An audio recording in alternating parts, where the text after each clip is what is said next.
I was redoing a home. It's on 4th of July. My name's Karen.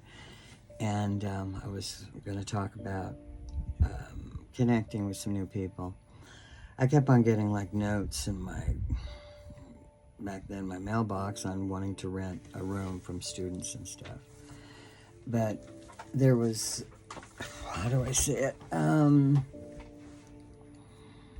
Finally, I gave in once I completed all the renovations, and I thought, okay, well, I'll do this, and that'll work on the renovations of the garage. And these two women came in together, and they wanted to rent a room. And these weren't. I said, "You're not students." She goes, "No, we heard about you, but no, I'm going to want to become a nun, and I want to become a counselor, and I finished my education, and then I want to save money so I can open up an office." And so they were talking to each other, and I thought, okay, that's great. No problem. And I went to the two girls, and we were all opposites in a different way. But it was interesting because the therapist,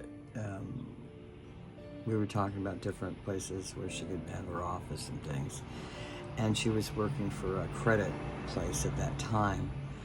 And she was very blunt. One Friday, her friend backed out on her, and she wanted to go out dancing, but she didn't want to go out alone.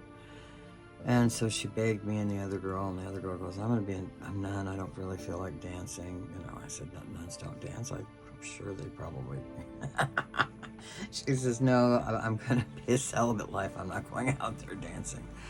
And she looked at me and she goes, "Can you go out dancing?" I said, "Oh, fine, I'll go dancing with you." But I'm not a big party person, I told the girl. And her whole life, and she explained it to me very simply that evening, was she liked to go out dancing Friday or Saturday. She liked to have a man who would take her to brunch on Sunday and a nice meal on Thursday nights. And this is her whole thing, was this dancing, drinking, brunch. It centered around, she felt her life would be happy if she had those things in place. And I said, "Don't you want more than that?" And she goes, "No," because to me that was like, you know, I was always worrying around weight, so I wasn't always.